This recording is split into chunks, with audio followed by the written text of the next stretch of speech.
What's up, everybody? This is William from For the Billions over here on the Black Man in Tech channel. Thank you guys so much for rocking with me and checking out all this content. So we have another article talking about the Adobe Figma deal, the $20 billion deal that has been going on for the past few days, actually past few weeks.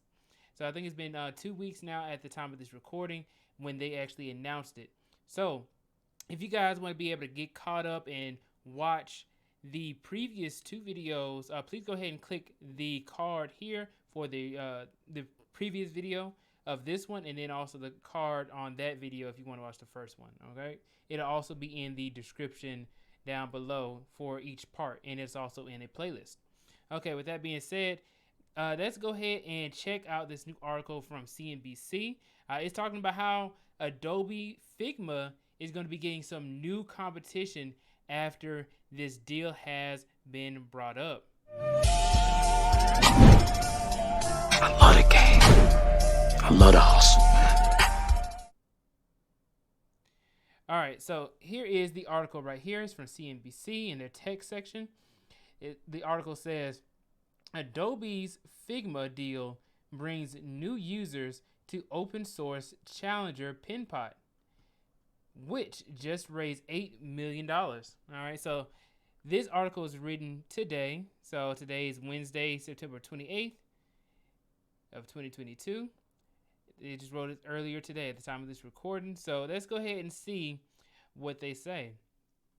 It's been 13 days since Adobe announced its plan to spend $20 billion on Figma, the maker of popular design software. All right, so if you guys don't remember, Adobe actually had, right before this acquisition, they had a $4 billion deal to buy Macromedia, the developers of Flash. They actually did that deal. That was the largest deal they did before this, and they spent $4 billion to buy that company. So this is going to be now their largest acquisition that they've ever done in the history of Adobe. All right, so far this is going to be pretty interesting. All right, in that time, an open source alternative called Penpot has seen a surge in activity. Now Penpot has fresh capital to fuel that growth.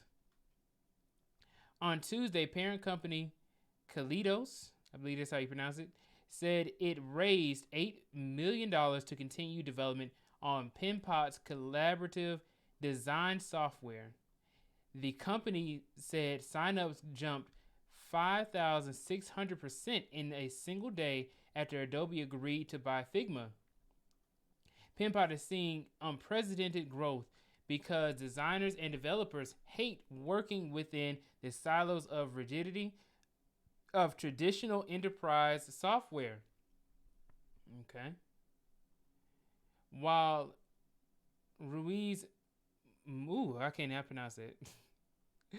Well, Ruiz didn't name Adobe in that quote, he has shown a willingness to besmirch the company more specifically.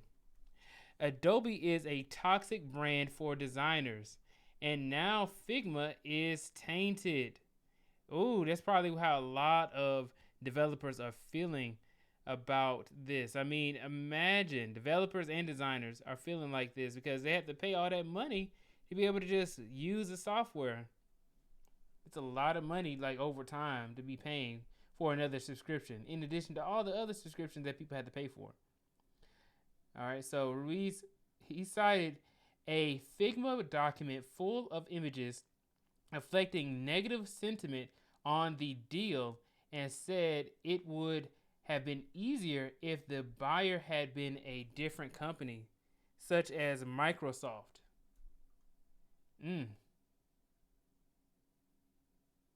All right, so over this past weekend, Penpot upgraded the infrastructure for its hosted web app to accommodate the increased level of activity. On-premises developments grew 400%, the company said, and the number of starts on the GitHub repository holding Penpot's open source code made for the type of hockey stick chart that Silicon Valley loves. Decibel, which is backed by Cisco, led the funding round with participation from Athos Capital, an existing investor. While the timing seems particularly relevant, it's coincidental as the deal was agreed upon in mid-August, weeks before interest surged. According to John Socata, Decibel's founding partner, we certainly didn't assume Figma was going to get bought by Adobe. In a statement to CNBC, Adobe said that combined with Figma, the company will make collaborative creativity easier and frictionless and empower millions of users to be more creative and productive, and that it will accelerate Figma's innovation roadmap and provide access to an even broader universe of customers. I don't know, man. I think that's kind of cap.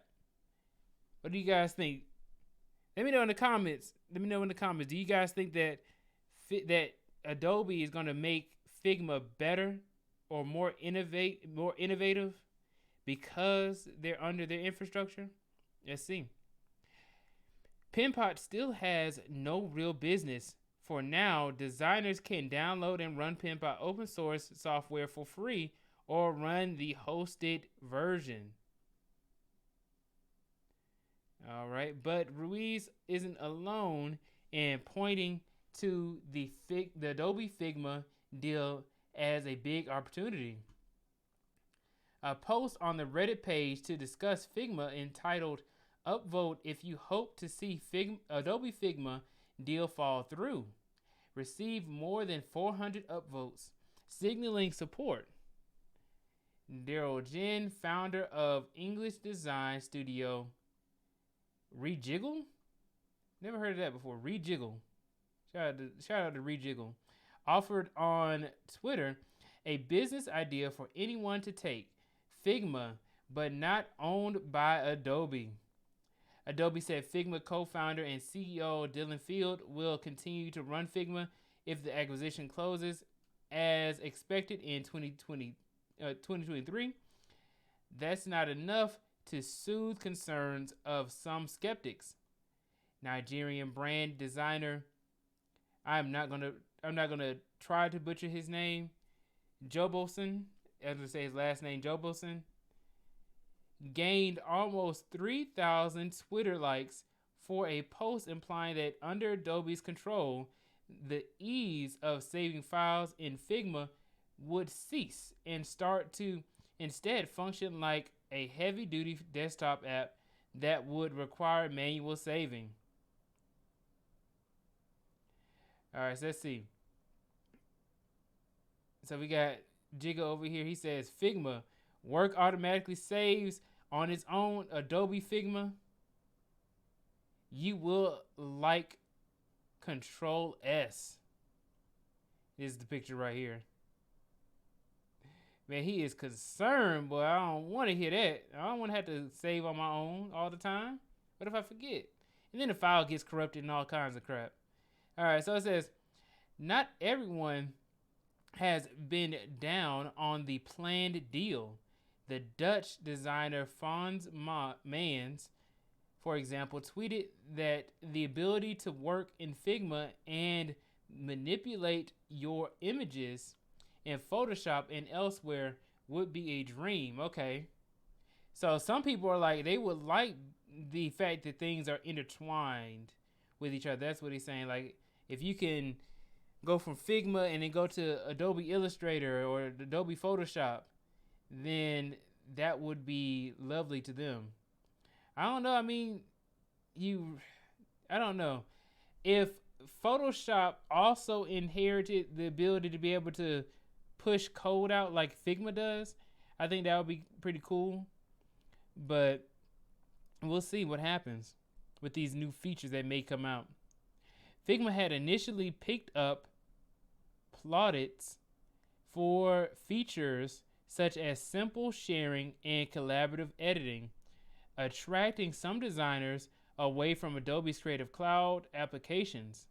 So now Adobe would have access to that information. Adobe offers a Creative Cloud program called XD, which is, I used to love XD because they had prototyping and stuff like that first. But Figma, I can understand why people like to use it more because, hey, you're able to collaborate with others. You're able to also export code as well for developers. Really innovative stuff. That's billed as a competitor. So XD is billed as a competitor. Although after 7 years, it was reportedly generating just $15 million in annual recurring revenue. Ooh, that's terrible. Well, I guess for Adobe is committed to supporting customers that use XD, said product chief Scott Belsky. All right. So that's pretty much it. And then Ruiz says, I think knowing about open source and open standards, no vendor lock-in has helped Penpot position itself as a trustworthy alternative. All right.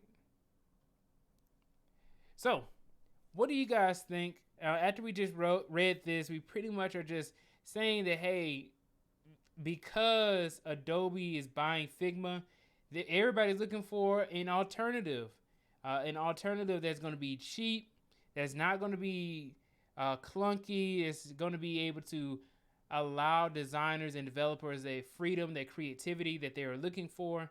So let me know what you guys think in the comments down below. I would really appreciate it. Also, please go ahead and like, share, and subscribe to the channel if you haven't done so already. And also hit that bell notification icon if you want to be notified whenever I make new videos on YouTube. You could have been anywhere in the world, but you're here with me, and I really do appreciate it. I'll see you guys on the next video.